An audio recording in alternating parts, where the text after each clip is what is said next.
Eu gostaria de, nessa noite, compartilhar com você como saber a vontade de Deus. Sabe, quando você simplifica a sua vida, você começa a avançar como nunca antes. Existem pessoas que são maravilhosas, mas são complicadas. Eu vou dizer, a vontade de Deus é simples. Diga para o seu irmão, a vontade de Deus é simples.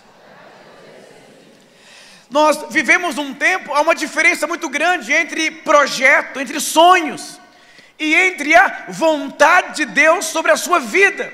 Olha que interessante, não precisa projetar, meu tempo é curto, e nós teremos ainda o batismo, mas lá em Gálatas capítulo 3, versículo 29, diz assim: e se sois de Cristo, então sois descendência de Abraão, e herdeiros conforme a promessa. Diga assim, eu sou herdeiro conforme a promessa. A Bíblia diz que nós somos descendência de Abraão. Então aqui você já percebe que existe uma herança que foi liberada sobre a sua vida, e que você também faz parte da descendência de Abraão. E olha que interessante, quando você entende qual é a vontade de Deus para a sua vida se torna simples. Está cheio de gente com problemas atrás de problemas, porque você não tem uma clareza, uma consciência de qual é a vontade de Deus para a sua vida. Diga glória a Deus. Sabe, existem pessoas que têm projetos.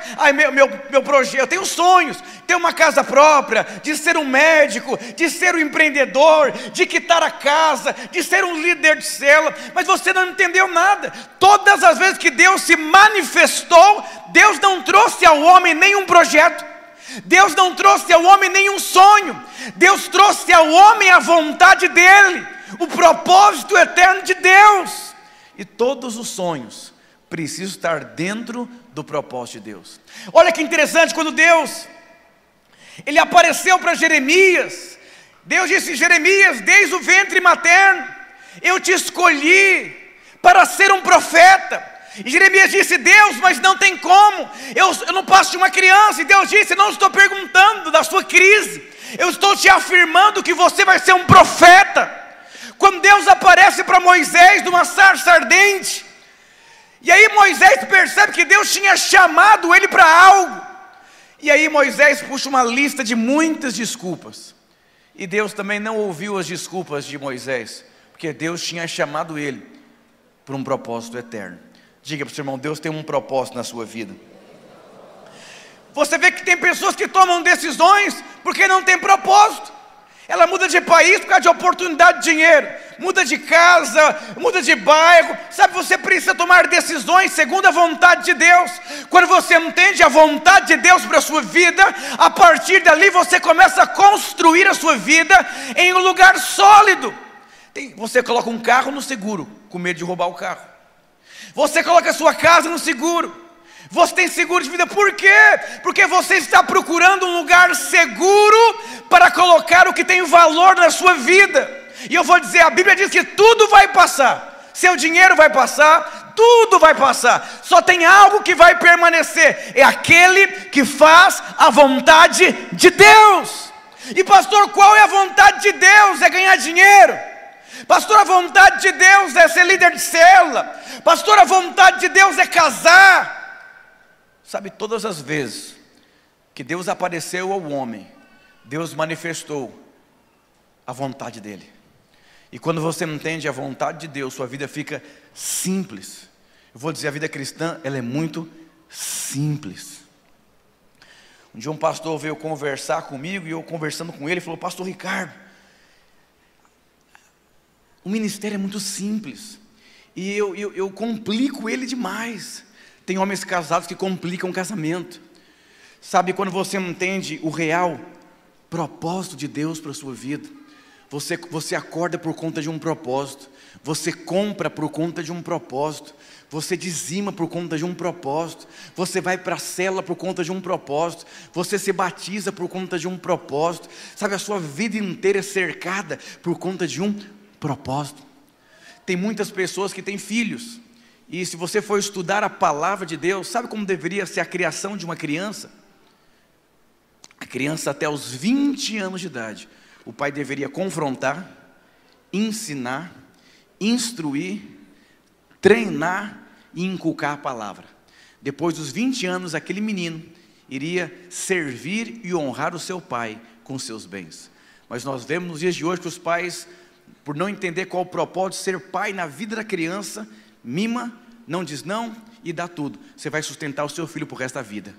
Vai ser fiador quando ele casar, vai ter que emprestar o cartão, tudo porque você complicou o que é simples.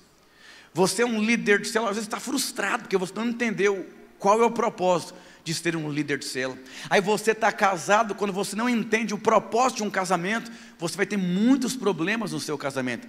Casamento é um lugar de transformação. E quando você entende que é um lugar que Deus está te transformando, você aceita o processo de Deus na sua vida. Diga glória a Deus. Diga, Deus é perfeito em tudo o que Ele faz.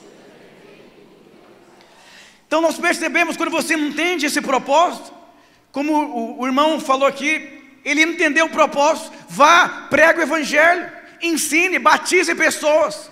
Porque quando você prega para um ímpio, quando você prega para um doido, quando você prega para uma pessoa depressiva, quando você prega para um ateu, a sua vida é transformada.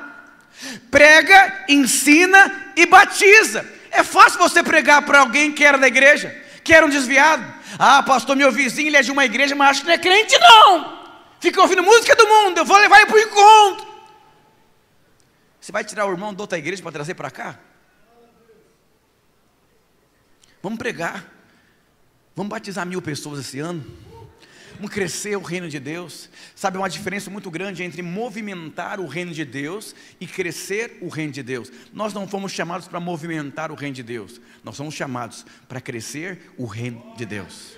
Uma igreja que entende o propósito de ser igreja é uma igreja que não para, é uma igreja que as pessoas estão sendo transformadas, é uma igreja que vive em função de um propósito que é eterno, é uma igreja que é geracional, é uma igreja que pensa nas crianças, nos jovens, nos adultos, é uma igreja que está pensando, vamos ser arrebatados, vamos ser uma igreja de vencedores. E enquanto nós estamos cumprindo o propósito de Deus, o Senhor está cuidando das nossas vidas. E quando nós olhamos aqui a vida de Abraão, porque se nós somos descendentes de Abraão, nós temos a mesma promessa. Quando Deus apareceu para Abraão em Gênesis 12, Deus fez 6 promessas para Abraão. 6 promessas. E Deus pediu só uma coisa para Abraão. E o que Deus pediu para Abraão, Deus já tinha dado para Abraão. Diga para o seu irmão, até o que Deus te pede, Ele já te deu. A oferta que você dá, eu digo para você dar, Deus já te deu, por isso você tem condições de dar. Pastor, eu não vou perdoar o irmão, não faça isso, porque você já foi perdoado, então você pode perdoar. Deus nunca vai pedir algo para você que você não tenha como dar. Isso chama-se avareza. Mas lá em Gênesis capítulo 12,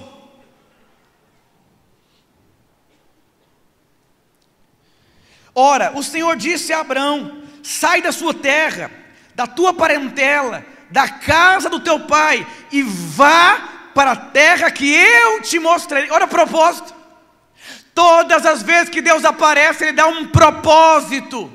Está cheio de crente que vem para o culto que não tem propósito. Ah, eu vou para o culto fazer o que? Não sei, vou para ficar bem na semana. Ah, eu vou ser líder do céu porque faz parte da visão da igreja. Ah, eu vou perdoar porque Deus mandou perdoar. Ah, eu vou dizimar, senão eu vou bater meu carro esse mês, não posso, estou cheio de dívida. Ah, eu vou levar um presente para minha mulher porque faz parte do meu papel, eu sou o marido dela, tem que dar um chocolate para ela. Aí você vai fazendo coisas sem entender o real propósito. Sabe, Caim trouxe uma oferta para Deus. Ele fez o certo pelo propósito errado. E Abel, ele fez o certo pelo motivo certo. Eu vou dizer, não dá para você misturar as coisas. Deus é tão bom e perfeito, para Deus te guardar, Ele precisa te dar um propósito. Sabe, o profeta Elias, houve um momento da vida dele, ele não cuidava de ninguém, ele não tinha um propósito, era ele e ele. Ele deitou e falou: Deus, me mata, eu estou em depressão, pode me levar. Deus disse: não, se alimente, levante. Há um propósito grande para a sua vida ainda. Ele levantou, se alimentou e foi. Quando você entende que todas as vezes que Deus aparece, Ele te dá um propósito. Se você é um empresário, seja um empresário de Deus. O que você faz, faça por conta de um propósito. Sabe, na época da pandemia, muitas empresas foram à falência. Foi feita uma pesquisa. As únicas empresas que não quebraram foram 2 grupos. Uma que tinha reserva suficiente para sobreviver a grandes crises, e a outra que tinha propósito muito bem definido. Eu vou dizer para você, muitas igrejas fecharam na pandemia, porque as pessoas iam sem um propósito. A igreja não tinha propósito. Nada consegue permanecer em dias difíceis se não tiver um propósito. Houve uma construção em uma casa sobre a rocha e outra sobre a areia. A tempestade veio sobre as duas. Eu vou dizer para você, dias difíceis acontecem, mas quando você está focado num propósito, eu não sou pastor por conta de pessoas, porque pessoas vão me abandonar, pessoas vão me ferir, vão falar mal de mim, vão ficar para trás. Eu estou por conta de um propósito. Um dia o irmão falou assim: pastor, eu quero ser pastor de uma região aqui de São Paulo. Eu falei: aleluia. Eu falei: por quê? Ele falou: pastor, eu tenho muito encargo por algumas pessoas daquela região. Eu falei: então não vá, porque elas vão te abandonar. E se essas pessoas te abandonarem? Você se enxerga num bairro? Ah não, aí não. Igreja não é um clube social. Célula não é um clube social. É um lugar de crescimento, de treinamento. É um lugar que você está aquecendo na quinta-feira para pregar o evangelho, para cumprir o propósito de Deus. Nós vivemos num tempo que as pessoas vão para a igreja como vão num shopping. Não, isso aqui eu não gostei não. Não, o louvor, que louvor ruim. É outro até que tem um louvor melhor, mas a palavra não é tão bacana, parece que é muito ralinha a palavra. Ah não, aquele pastor, ai meu Deus do céu, misericórdia. Até que eu gosto daquela igreja, mas aquele pastor, não vou com a cara dele, não engulo ele. Ah não, acho que eu vou na outra perto da minha casa. Ah não, mas está muito, lá não tem ar-condicionado, né? Mas dar o dízimo você não quer, cumprir o propósito você não quer, ser transformado você não quer, mas você quer falar mal de tudo de todos. Você nasceu em função de um propósito. Pessoas que reclamam não têm propósito. Ah, minha mulher é tão folgada, você não enxergou ainda o real propósito.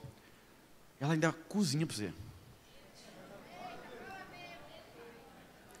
Pessoas chatas, cheias de si, egocêntricas, porque não tem um propósito. Sabe o que leva alguém a não desistir de algo? É por conta do propósito. Um dia me disseram: pastor, por que você nunca abandonou a igreja? Tantas pessoas te abandonaram. Eu falei: porque não estou no ministério por conta das pessoas. Não me afeta se vai estar, se não vai estar, se vai rir, se vai aplaudir, se vai ofertar. Eu estou por conta de um propósito. E se você estiver aqui nos próximos 10 anos, você vai ficar assustado com tanto mover de Deus que vai acontecer. Me lembro uma vez no começo do meu ministério, tive um problema com um grupo de pessoas, tribulação. Num domingo, um grupo de pessoas não foi para o culto. E eu preguei numa ousadia. O irmão falou: pastor do céu, como que você conseguiu pregar assim? Eu falei: eu não prego por conta de pessoas, eu prego por conta de um propósito. E eu falei: indiferente se tem pessoas ou não tem pessoas, o propósito vai cumprir. Eu vou dizer, se Deus diz que você vai prosperar, não se preocupe com a economia. Mas a economia dos céus não está em crise. Deus sustentou o profeta, foi com uma viúva quebrada. Deus sustentou Moisés com o sogro. Uma multidão foi alimentada com 5 pães e 2 peixes. Você está preocupado com o governo? Você foi criado para andar pela fé, não por circunstância. Isso é poderoso, é um reino de Deus, aleluia. E aí Deus deu para Abraão o quê? Um propósito. Então se você é descendente de Abraão, filho da promessa, qual é o seu propósito? Você foi chamado para quê? Você está vivendo em função de quê? Você está colocando o seu dinheiro aonde? O seu tempo está onde? Na Netflix?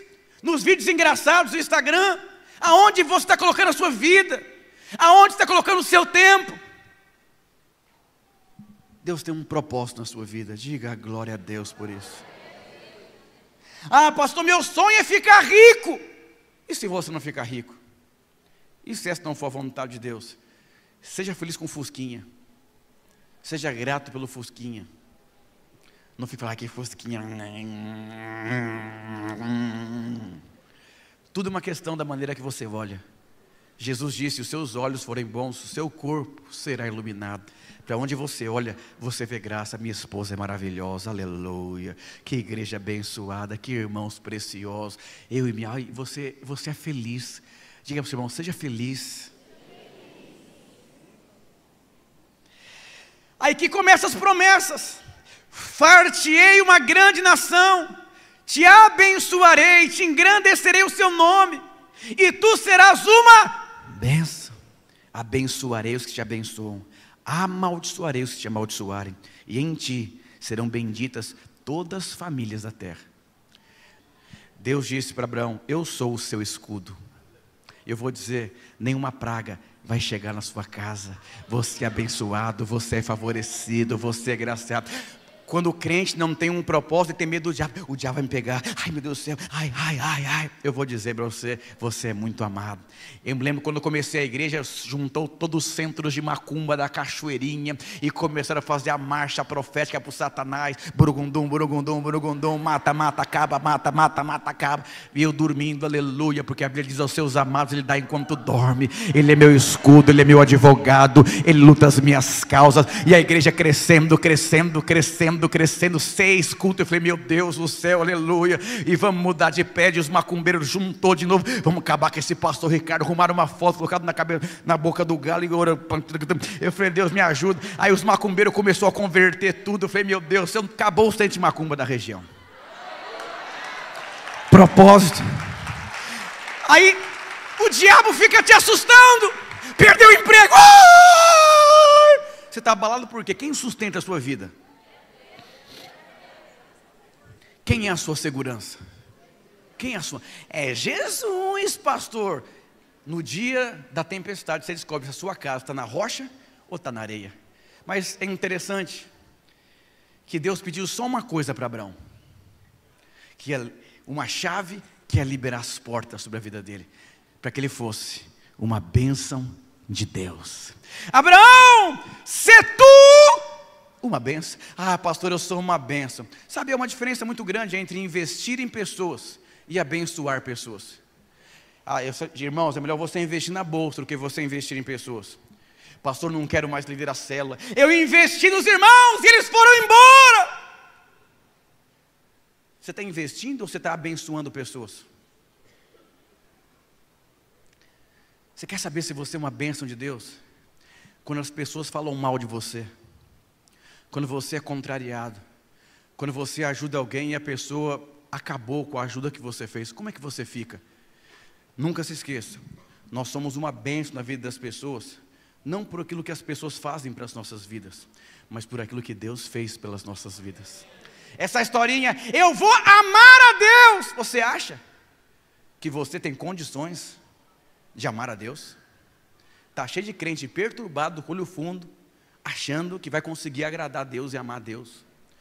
1 João capítulo 4, versículo 19 diz, porque Ele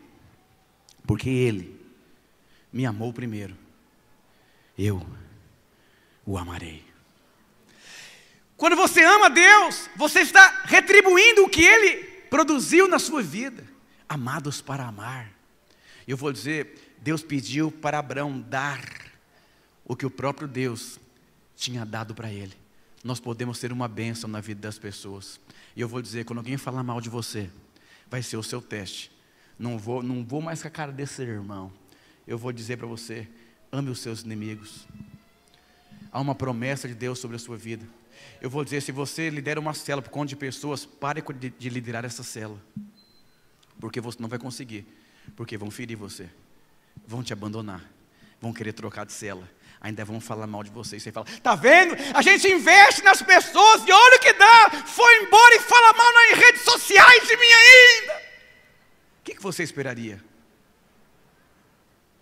Certa vez o escorpião e o elefante, numa conversa séria, o escorpião disse, elefante, me leva até o outro lado do rio. Ele falou, não sou louco.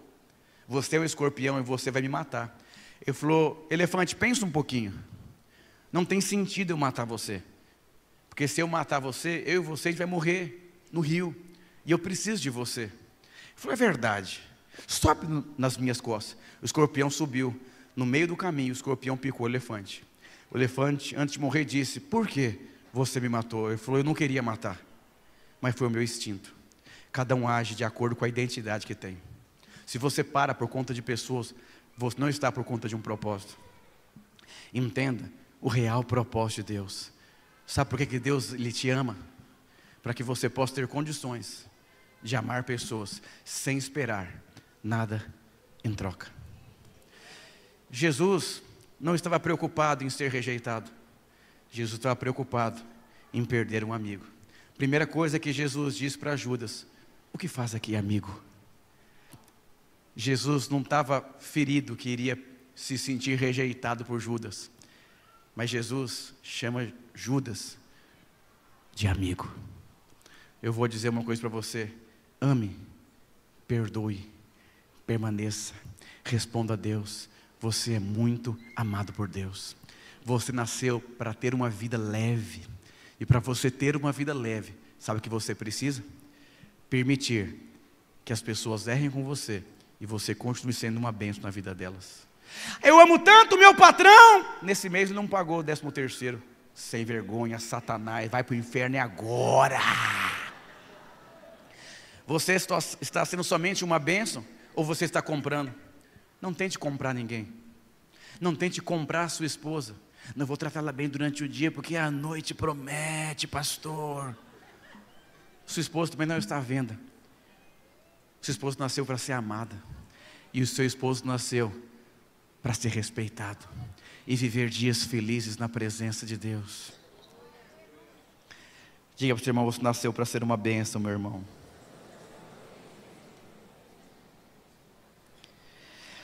É tão interessante que quando Jesus começou o seu ministério, Jesus não tinha curado nenhum gripado. Essa história de você querer comprar a bênção, eu vou dizer, a bênção não está à venda. Você foi amado, você foi reconciliado, e você se tornou filho de Deus. Eu vou dizer, filho não precisa comprar a bênção do Pai. O Pai tem princípios, mas não está à venda. Jesus não tinha curado nenhum gripado, mas mesmo assim, Deus disse: você é o meu filho amado, em quem eu tenho todo o meu prazer. Está cheio de crente que ele se esforça para ouvir de Deus: servo bom e fiel.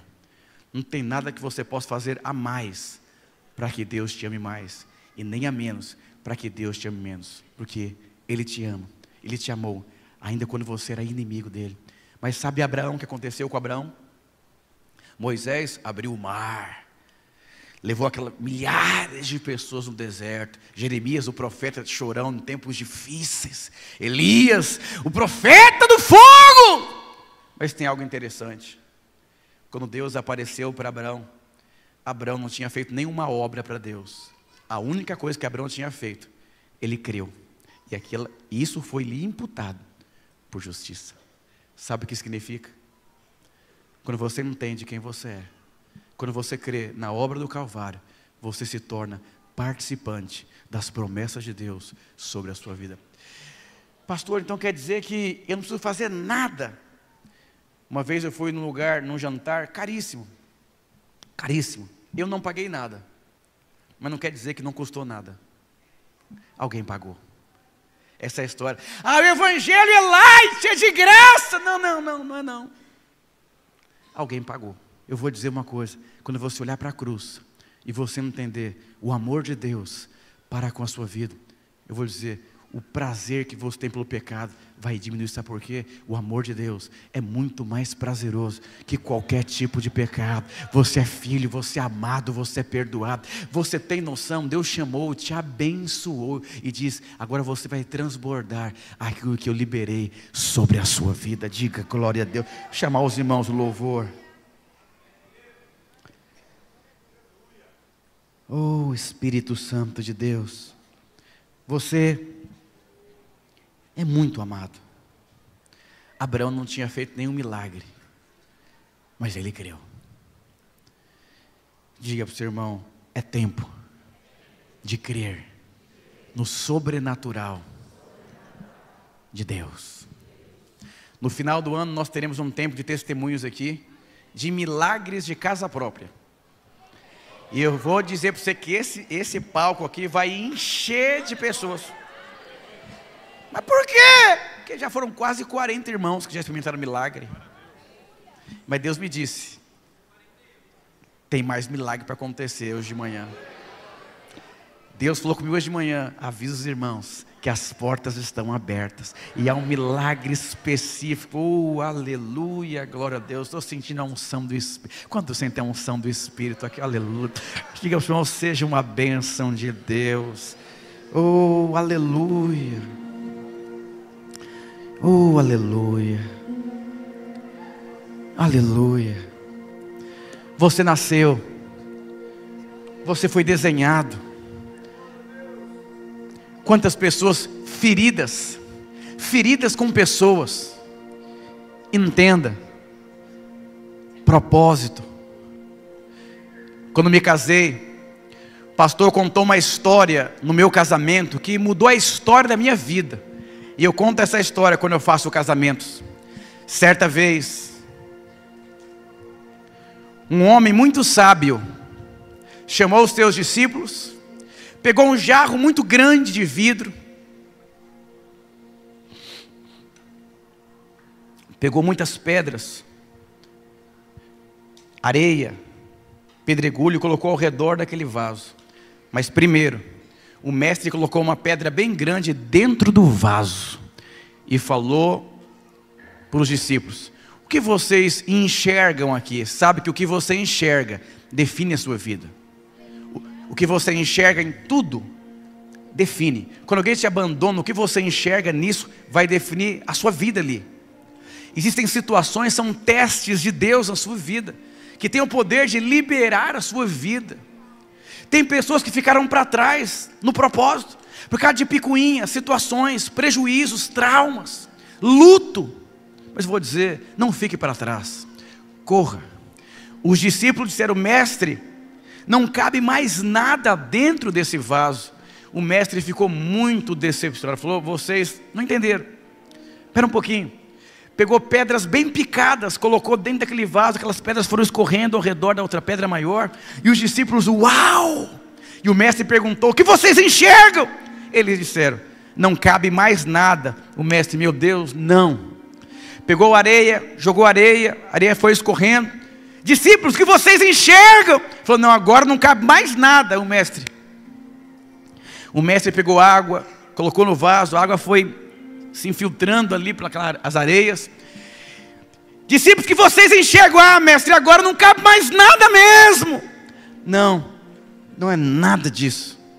A real história é: se a pedra maior não entrasse em um primeiro lugar, ela não teria condições de entrar depois.